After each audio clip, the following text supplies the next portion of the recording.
Okay, so today's news is about the mass illegal immigration crisis. I would say in America, but this has become a global issue, particularly in the West and European nations. There are a lot of basically hordes of third worlders making these dangerous journeys and traveling to various first world countries, places like America. I think with Canada is different. Like they're just literally shipping in Indians. But then you have places like Italy and different European countries. And they're coming by like the thousands. And, in Europe, I hear that they're just like moving them around. Like they have different agreements, like 20,000 to show up here, and they'll send 5,000 to Germany. They'll send 5,000 over here to another European country. And so that's pretty much what's going on. And, is happening at such there's so many people moving to these countries that people who are looking at this that are not for it, because obviously you have different perspectives when politically on situations like this. They're saying that this whole thing is just not sustainable.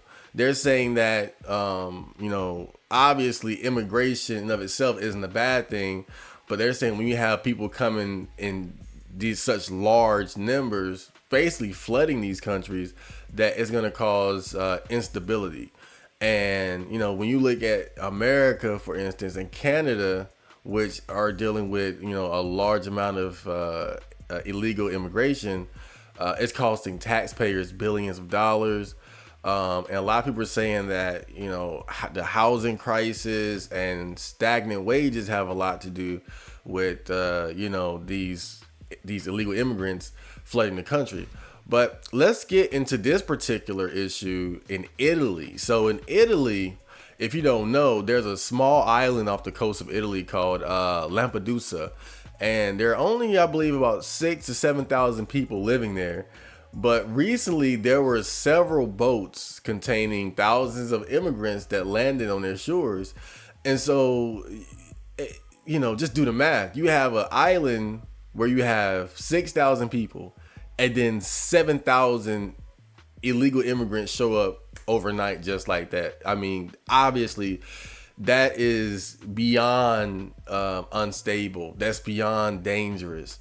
And so this whole situation has really put the illegal immigration crisis that's happening around the world under a microscope, because we're able to see what happens, when you have a population of illegal immigrants that suddenly show up and they equal the number of people that are already there. And one thing that always stands out to me is that, these are predominantly they're just men, mostly men. You see some videos, you see families and shit. But like, you look at this picture here, like these are straight dudes, bro. These straight dudes. But anyway, let's get right into the article. So Italy approves new migrant detention as talk turns to naval blockade to prevent launching of boats. Oh, how many pictures do they have here? Let me see if I can go through these pictures real quick. So I think that is the president of the European Commission, Ursula von der Leyen, left, and Italy's premier, Giorgia Meloni. So this woman here, Meloni, she was elected. I think basically the premier of Italy is like the president. And so she was elected because, she was campaigning with the promise of basically stopping or slowing down the illegal immigration issue that Italy has been dealing with for years. I think, as far as the island of Lampedusa, it was 7,000 in a day. But throughout the year, I believe so far, they've already had over 100,000 illegal immigrants coming to the country in various different ways. But a lot of people are disappointed in her because she made these promises that she just quite frankly hasn't been able to keep. So here you have pictures of illegal immigrants and, sweaty man there. Sweaty man. All right, we got these black brothers over here on the boat. And these are the boats they're showing up in.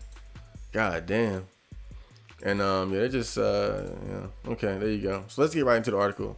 So the Italian government approved new measures to crack down on migration Monday after the southern island of Lampedusa was again overwhelmed by a wave of arrivals setting off from Tunisia, and the migration issue returned to center stage in Europe with talk of a naval blockade. The measures approved by the cabinet focused on migrants who don't qualify for asylum and are slated to be repatriated. I don't know what that word means, to their home country. I guess being sent back to their home countries.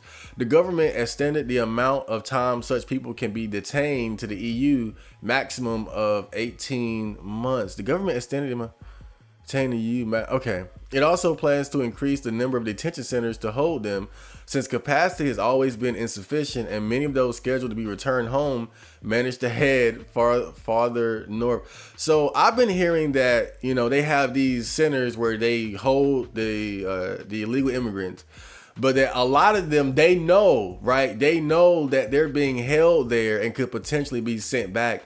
So I've been hearing that a lot of them escape from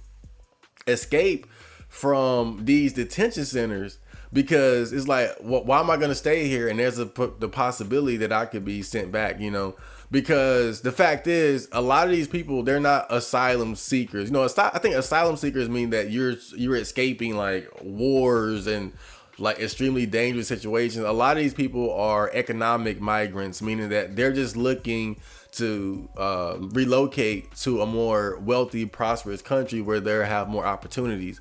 And especially, I mean, let's just be honest, knowing that these countries have like government assistance programs like food stamps, welfare, basically free resources for being poor, you know, that in of itself, I mean, never mind like job opportunity, just the fact that you can get free resources for being poor, that's already a big upgrade considering where they come from. So of course, why wouldn't they do this?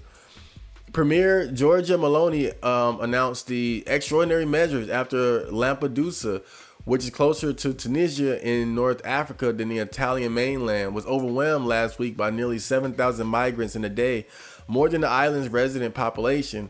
Italy has been offloading them slowly by ferry to Sicily and other ports, but the arrivals once again stoked tensions on the island and in political corridors, especially ahead of European Parliament elections next year. So I've seen like mixed reactions to the immigrants as far as like video, like, you know, of course people recording, and there were some people who were like welcoming them and feeding them and whatnot. And then there were also like some friction. Like there was like, you know, them like with, you know, just minor scuffles with authorities. You seen some like jumping over barricades and things like that. So it's you know, it wasn't like just instant, uncontrolled chaos like you might think. But you know, it's definitely a situation where they have to rush to get it under control, because again, basically 7,000 men on an island with like 6,000 people just suddenly being introduced. It's only a matter of time before shit goes left. Amid the domestic and EU political jockeying, Meloni resurrected campaign calls for a naval blockade of North Africa to prevent human traffickers from launching their smuggling boats into the Mediterranean. Meloni was on hand in Tunis in June when the European Commission president signed an accord with the Tunisian government pledging economic aid in exchange for help preventing departures. So this is, I'm just being real, this looked like strong arming to me. This looks like straight up strong arming, because think about it, what they're basically saying is you give us money and then we'll stop sending these migrants. I don't like that. I got to be honest. I don't like that. I think I like the naval blockade idea a little bit better, because then like at that point you're basically being taken advantage of. You know, I mean, let's just call that exactly what it is. You know, that they're completely taking advantage of you. Oh man, like y'all suck. European Commission, like dude, that's terrible. Oh my God, I didn't even see that part last time. That's really bad. Like, they got y'all by the throat. Like, give us money or we gonna send them. Damn, dude. A similar accord was signed years ago with Libya, but human rights groups have blasted it as a violation of international maritime law, insisting that Libya isn't a safe port and that migrants intercepted by the Libyan Coast Guard are returned to detention centers where abuses are rife. And so this is what I'm saying, though. This is part of why this situation is not getting handled. It's because people are too soft and people are too sensitive, and it's like, and this is how people will always be able to be controlled and manipulated. You know, they're always going to try to tug at your heartstrings and try to say, and because I can be hearing shit like, oh, it's a humanitarian issue and human rights, right there, human rights groups, right? And so the basic action of protecting your border from illegal immigrants becomes a human rights issue, right? Because they prioritize the rights and the lives of these people who are, quite frankly, most of them just coming to take advantage of a more prosperous country. They prioritize them over their own safety, the safety of their own people. You know, recently I saw this article about this African illegal immigrant who was a serial killer. You know, he was killing like old white ladies and stuff. And so, you know, that made me just think back to that infamous speech that Trump gave about, you know, the illegal immigrants coming to the country, and said like they're criminals and rapists. Not all of them, obviously, but a lot of them really are. I've heard that some of these countries, what they're doing is they're taking their prisoners and people that are in jail, and they're sending them off to you know, these other first world countries. Like, I've heard, and again, you got to think about it. Remember what was said earlier about the deal that was made, where they were basically saying that we'll give you aid if you stop sending them. And so just look at that. Now, if you're a poor country and you see that that's how they're doing business, wouldn't you say, okay, well, look, let me send some? Because people keep wondering, how are they getting there in the first place? How are these dirt poor people getting access to these fleets of boats to make these dangerous journeys across seas? Well, if the people in control are, you know, are actually behind this, you know, they can set that up. And then they send so many that now it's like, okay, well, let's make a deal. I'll try to stop them, but I'm going to need some money. So all these solutions are not solutions at all. Like, you're just opening the door to be taken advantage of even more. So Melanie visited Lampedusa on Sunday with Commission President Ursula von der Leyen, excuse me for saying her name wrong, who took a hard line cheered by Melanie's supporters. We will decide who comes to the European Union and under what circumstances, not the smugglers. Von der Leyen said as she laid out a 10-point plan that included a pledge of support to prevent departures of smuggling boats by establishing operational partnerships with anti-smuggling with countries of origins and transit. The plan envisages a possible working arrangement between Tunisia and Frontex, the EU border force with air and sea assets that currently assist search and rescue operations in the Mediterranean, and a coordinating task force within Europol. I gotta say, as I read this, I see nothing but bullshit. This is shit right out of the cow's asshole, because I'm gonna keep going back, because we gotta look at the reality of what's going on here. You're working with the country. You're working with the country that in all likelihood is actually assisting in these illegal immigrants coming to your country. Because look, the thing you always gotta think about is what's the benefit? How does Tunisia benefit from from sending the poorest people, the criminals, offloading their prisoners to another country? Think about that. like this is a benefit for them. And so again, when I see this, I'm not really compelled to think that this is a good thing. You know, trying to set up a working, I don't trust it. It doesn't make sense because Tunisia benefits too much from sending these illegal immigrants in the first place, especially considering that, again, part of the agreement is I'm gonna give you money to stop sending them, basically. The commission hasn't ruled out the possibility that a naval blockade is under consideration. We have expressed the support to explore these possibilities raised by Italy, commission spokeswoman Anita Hipper said Monday. It's again, the bullshit. The naval blockade is the one thing that actually makes sense. It's the one thing that actually makes sense. And they're like, well, you know, we haven't ruled it out, but we haven't ruled it out. I mean, it's crazy. It's like if you're trying to run a club, right? And then there are always fights and shootouts. And I say, hey, let's hire armed security. And then you like, well, I don't know, but we got like, it's on the table, but I swear, dude. I know, man, I know a scam when I see one. Under the deal von der Leyen signed with Tunisia, the EU pledged to provide funds for equipment, training, and technical support to further improve the management of Tunisia's borders. For example, the funds are helping to pay for the refurbishment of 17 vessels belonging to Tunisian authorities. The latest influx is challenging unity within the EU, its member states, and also in Melanie's far-right-led government, especially with European elections looming. Some countries have objected to the way von der Leyen pushed the Tunisia plan through and complained that they were not properly consulted.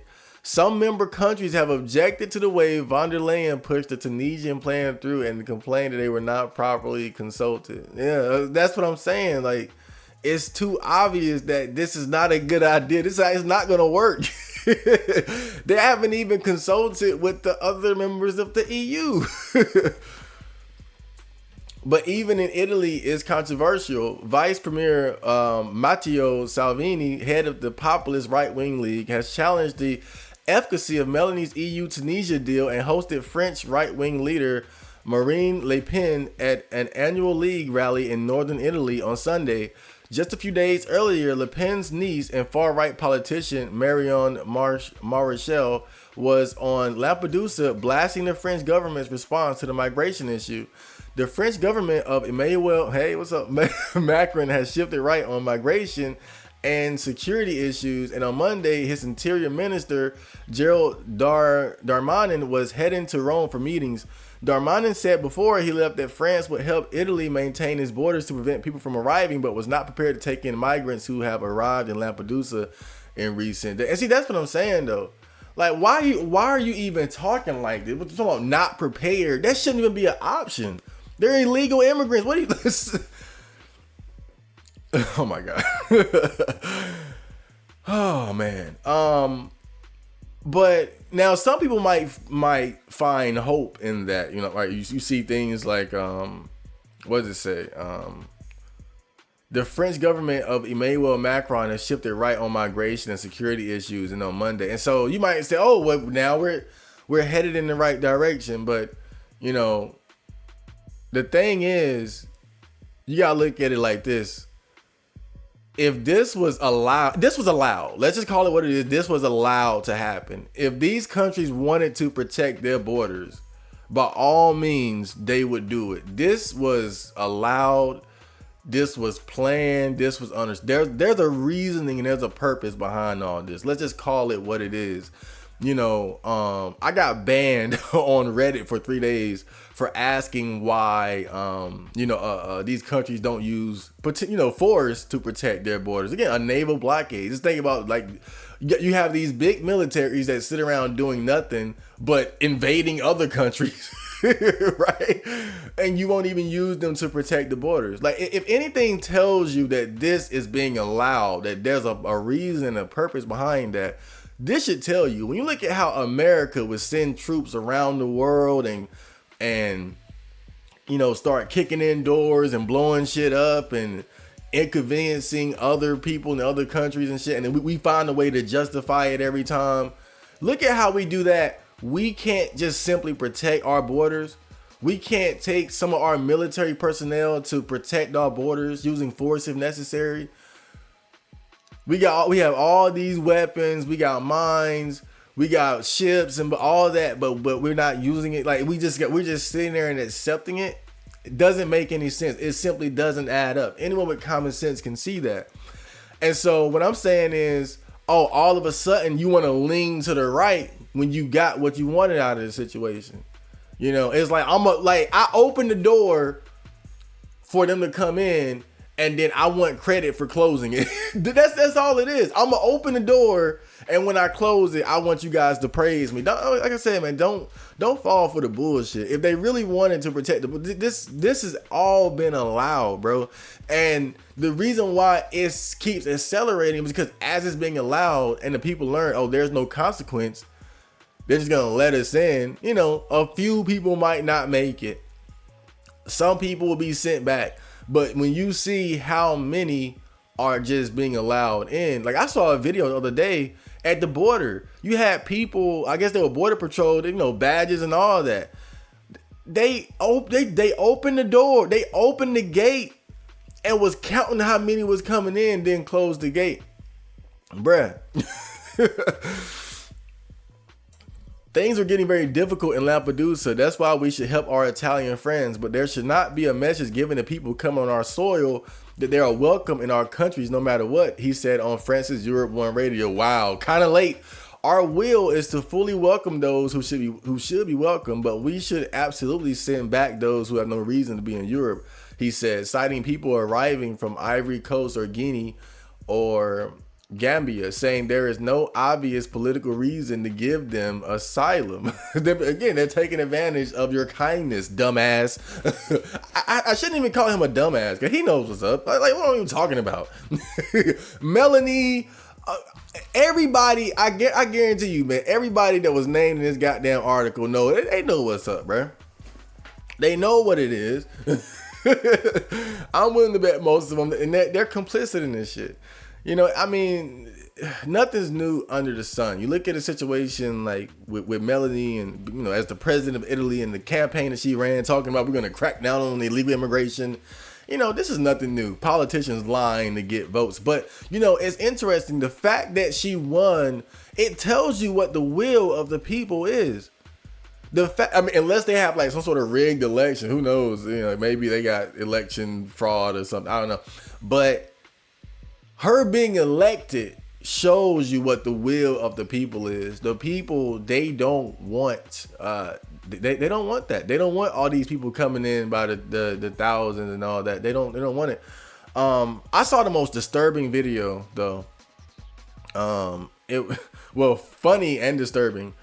The funny video is all happening in New York, right? And a lot of illegal immigrants have been shipped from like Texas to different asylum states, right? And I remember there's a video showing that the mayor of New York City was all like, we welcome the migrants, we're gonna do everything we can to help them and all that. And then later on, after the thousands of migrants actually show up and they become overwhelmed with having to deal with it, and he's realizing how much it's going to cost taxpayers, now he's like, we got to stop this, and this is unacceptable and all that shit.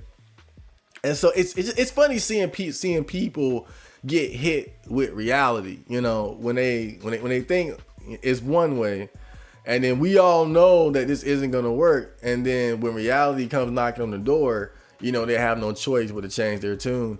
But the most disturbing video that I saw out of all this, when they had, that, I don't know what the hell she does, to be honest, but that Mexican AOC, that lady, there was a video of her, she was standing with some people and they were giving this speech about helping out the asylum seekers and migrants. And then there were protesters right next to them saying, close the border, close the border.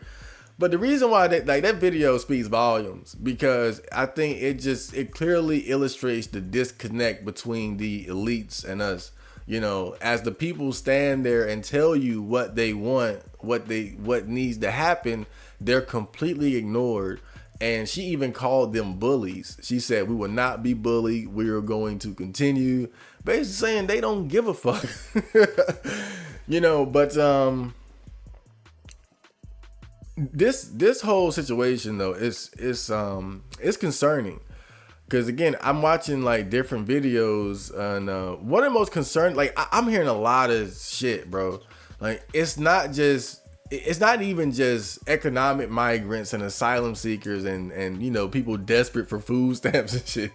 You know, I saw this one video where it was this lady, and you know, I guess her team, like they're in the countries that the people go through to get to America.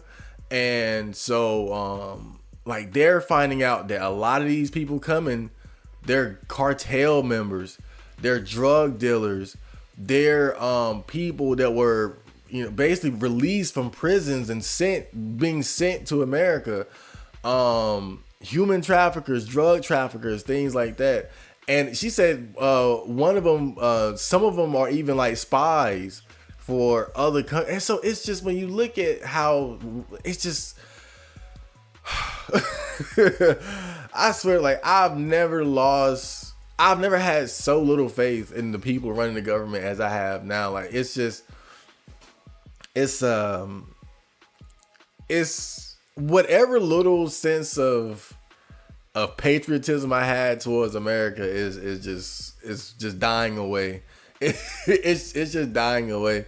But before I close out, I think back to this video. I don't know who this lady was, but she was basically saying that, you know, people never forget that, you know, never forget who the real enemy is or the real threat is to the everyday man. And it's the elites. It's always a class issue. And when you look at this situation of illegal immigration, who does it affect the most? It affects the everyday average citizen the most. In all these countries, you know, it's the people who are getting raped, the people who are being robbed, the people who are killed, the people who are going to suffer the most because of stagnant wages, the people who are not going to be able to afford things that they need, are not going to be able to afford housing. They're the ones that are going to be affected the most by this. And who's going to benefit? It's going to be the elites, because they have these people coming in who are going to be desperate and are going to basically, it's borderline slave labor for them. You know, they're going to come here and they're going to, a lot of them are going to be willing to work shitty jobs that pay very little, and they'll live 5-10 in one, they'll pull their money together and live 5-10 in one house, you know. And so it's the elites who stand to benefit from this the most, because they have basically this wave of cheap labor coming in that can keep their companies running. They can keep the wheels turning in their countries. And they don't have to worry about the criminals. They don't have to worry about the crime and shit. They don't even have to be around them. They're going to live in gated communities with other wealthy people, completely insulated from the damage that they are inflicting on their own people. And when I look at the situation, it's like, again, it's the clearest, one of the clearest examples of class conflict, you know, where it's the everyday person, the average citizen being, you know, taken advantage of and being exploited by the elites, by the wealthy. But, you know, I hope you guys got something to value out of that. I got to stop.